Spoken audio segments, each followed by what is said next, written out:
2024 ಗಂಗಾವತಿ ಕೇಂದ್ರ ಕಾರ್ಮಿಕ ಸಂಘಟನೆಯಾದ ಎಐಟಿಯುಸಿಗೆ ಸಂಯೋಜನೆಗೊಂಡಿರುವ ಕರ್ನಾಟಕ ರಾಜ್ಯ ಸಂಯುಕ್ತ ಕಟ್ಟಡ ಕಾರ್ಮಿಕರ ಸಂಘದ ನೇತೃತ್ವದಲ್ಲಿ ಗಂಗಾವತಿಯ ಕೃಷ್ಣದೇವರಾಯ ವೃತ್ತದಲ್ಲಿ ಪ್ರತಿಭಟನೆಯನ್ನ ಹಮ್ಮಿಕೊಳ್ಳಲಾಯಿತು. ಈ ಪ್ರತಿಭಟನೆ ಉದ್ದೇಶಿಸಿ ಕಾರ್ಮಿಕ ಮುಖಂಡ ಶರಣುಗಡ್ಡಿ ಮಾತನಾಡುತ್ತಾ, ಶೈಕ್ಷಣಿಕ ಸಹಾಯಧನ ಕಡಿತಗೊಳಿಸಿ ಆದೇಶ ಹಿಂಪಡೆದು 2 ವರ್ಷಗಳಿಂದ ಬಾಕಿ ಇರುವ ಶೈಕ್ಷಣಿಕ ಸಹಾಯಧನವನ್ನು ಬಿಡುಗಡೆ ಮಾಡಬೇಕು. ಹೊಸ ಕಾರ್ಡ್ ಮತ್ತು ನವೀಕರಣ ಮಾಡುವುದನ್ನು ಸರಳೀಕರಣಗೊಳಿಸಬೇಕು ಮತ್ತು ನೈಜ ಕಟ್ಟಡ ಕಾರ್ಮಿಕರಿಗೆ ಮಂಡಳಿಯ ಘೋಷಿತ ಸೌಲಭ್ಯಗಳನ್ನು ಖಾತ್ರಿಪಡಿಸುವುದು ಸೇರಿದಂತೆ ವಿವಿಧ ಬೇಡಿಕೆಗಳ ಈಡೇರಿಕೆಗಾಗಿ ಆಗ್ರಹಿಸಿ ರಾಜ್ಯವ್ಯಾಪಿ ಹಮ್ಮಿಕೊಂಡಿದ್ದೇವೆ.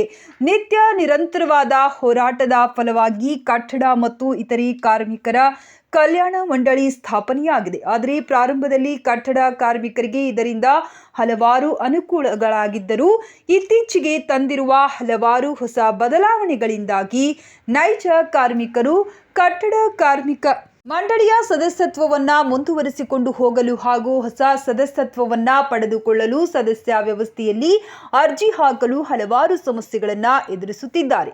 ಅಷ್ಟೇ ಅಲ್ಲದೆ ಲ್ಯಾಪ್ಟಾಪ್, ಟ್ಯಾಬ್ ಮುಂತಾದ ಕಿಟ್ಗಳ ವಿತರಣೆ ಬೇಡ. ಬದಲಿಗೆ ನೇರವಾಗಿ ಕಾರ್ಮಿಕರಿಗೆ ಈಗಾಗಲೇ ಇರುವಂತಹ ಕಟ್ಟಡ ಕಾರ್ಮಿಕರಿಗೆ ವೈದ್ಯಕೀಯ ಸೌಲಭ್ಯ ಹಾಗೂ ಮಕ್ಕಳಿಗೆ ಶೈಕ್ಷಣಿಕ ಸಹಾಯಧನದ ಮೊತ್ತವನ್ನ ಹೆಚ್ಚಿಸಬೇಕು ಹಾಗೂ ವಿವಿಧ ಕಿಟ್ಗಳ ಟೆಂಡರ್, ಲ್ಯಾಪ್ಟಾಪ್, ಇಮ್ಯುನಿಟಿ ಕಿಟ್ ಖರೀದಿಯಲ್ಲಿ ಹಗರಣದ ಆರೋಪ ಕೇಳಿ ಬಂದಿದೆ. ಹೊಸ ತಂತ್ರಾಂಶದಿಂದ ಕೇವಲ 1 ದಾಖಲೆ ಲಗತ್ತಿಸಿದ ಕಾರಣಕ್ಕಾಗಿ ಕಟ್ಟಡ ಕಾರ್ಮಿಕನೊಬ್ಬನು ಮಂಡಳಿಯ ಸದಸ್ಯತ್ವವೇ ರದ್ದಾಗುತ್ತಿದೆ. ತುರ್ತಾಗಿ ಹಣದ ಅವಶ್ಯಕತೆ ಇರುವ ಆರೋಗ್ಯದಂತಹ ಅರ್ಜಿ ಹಾಕುವುದರಲ್ಲಿ ಬಹಳ ವಿಳಂಬವಾಗುತ್ತಿದೆ. ಇನ್ನು ಮದುವೆ ಹಾಗೂ ಇನ್ನಿತರ ಸೌಲಭ್ಯಗಳಂತೂ ಕಾರ್ಮಿಕರು ಕಾದು ಮಂಡಳಿಯ ಕಾರ್ಯವೈಖರಿಯಿಂದ ರೋಸಿ ಹೋಗಿದ್ದಾರೆ. ದಿನದಿಂದ ದಿನಕ್ಕೆ ಬದಲಾಗುವ ಹೊಸ ನೀತಿಗಳು ಕಟ್ಟಡ ಕಾರ್ಮಿಕರ ಮಂಡಳಿ ಇದ್ದು ಯಾವುದೇ ಸಹಾಯ ತೆಗೆದುಕೊಳ್ಳದ ಪರಿಸ್ಥಿತಿಗೆ ತಳ್ಳಿದಂತಾಗುತ್ತಿದೆ. ಕಾರ್ಮಿಕ ಸಂಘಟನೆಗಳೊಂದಿಗೆ ರಾಜ್ಯ ಮಟ್ಟದ ಕಾರ್ಮಿಕರ ಸಮಸ್ಯೆಗಳು ಮತ್ತು ಬೇಡಿಕೆಗಳನ್ನು ಮಂಡಿಸಿದಾಗ ಈಡೇರಿಸುವ ಭರವಸೆಯೊಂದಿಗೆ ದಿನಗಳನ್ನು ದೂಡಲಾಗುತ್ತದೆಯೇ ಹೊರತು ಸಮರ್ಪಕವಾಗಿ ಕಾರ್ಯರೂಪಕ್ಕೆ ಬಾರದಿರುವುದಕ್ಕೆ ನಮ್ಮ ಸಂಘವು ಅತ್ಯುಗ್ರವಾಗಿ ಖಂಡಿಸುತ್ತದೆ ಎಂದು ಹೇಳಿದರು. ಈ ಪ್ರತಿಭಟನೆಯಲ್ಲಿ ಸಂಘದ ತಾಲೂಕು ಮುಖಂಡರುಗಳಾದ ಶರಣು ಪಾಟೀಲ್, ಸುರೇಶ್ ಉಪ್ಪಾರ್, ಹನುಮಂತ ಕಿನ್ನಾಳ್, ಶ್ಯಾಮ್ ಸುಂದರ್, ಹನುಮಂತ ವಡ್ಡರ್, ಶರಣಪ್ಪ ಉಪ್ಪಾರ್, ನಾಗಮ್ಮ, ಹುಲಿಗೆಮ್ಮ, ಗಂಗಮ್ಮ ಗೌಡರ್, ಶರಣಮ್ಮ, ಪೊಲೀಸ್ ಪಾಟೀಲ್, ಹನುಮಂತ ಉಪ್ಪಾರ್ ಮುಂತಾದ ಕಟ್ಟಡ ಕಾರ್ಮಿಕರು ಭಾಗವಹಿಸಿದ್ದರು.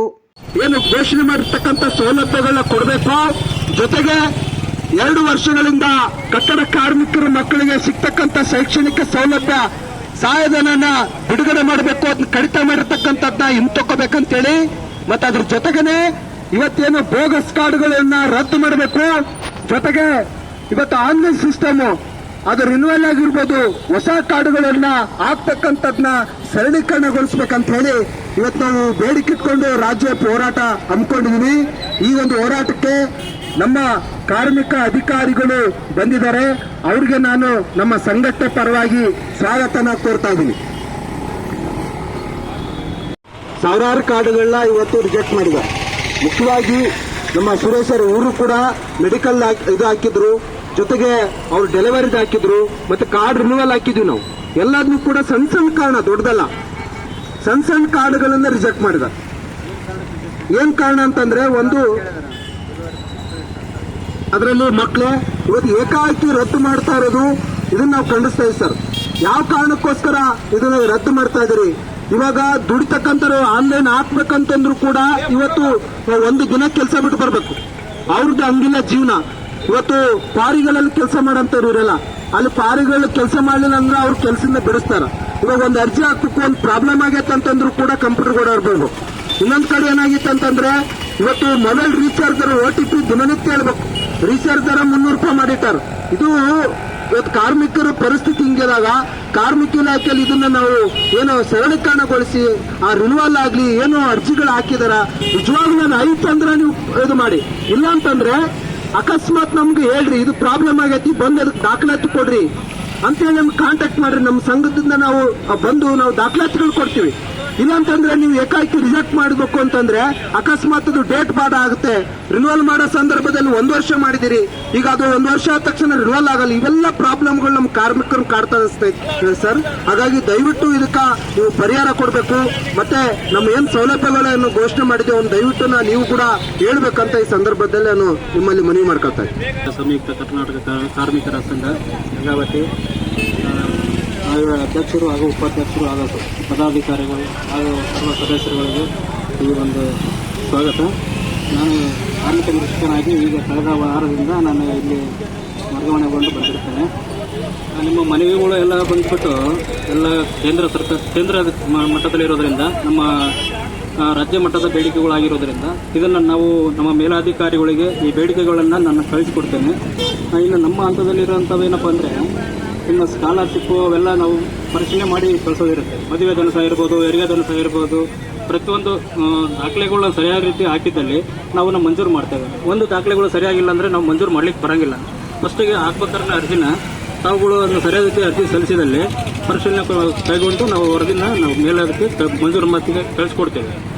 ಎರಡನೇದು ಕಾರ್ಡು ನವೀಕರಣದಲ್ಲಿ ಗೊಂದಲಗಳು ಕೇಳ್ತಾ ಇದ್ದಾರೆ. ಗೊಂದಲಗಳು ಏನಿಲ್ಲ, ನೀವು ಸರಿಯಾದ ರೀತಿ ದಾಖಲೆಗಳು ಏನೆಲ್ಲ ಸಲ್ಲಿಸಬೇಕಂತೇಳಿ ನಮ್ಮ ಕಚೇರಿಗೆ ಬಂದು ನೀವು ಸರಿಯಾದ ರೀತಿಯಲ್ಲಿ ತಿಳ್ಕೊಂಡು ಹೋಗಿ ಅರ್ಜಿಗಳನ್ನು ಸಲ್ಲಿಸಿದರೆ ಯಾವುದೇ ಇದು ಗೊಂದಲಗಳು ಆಗೋದಿಲ್ಲ.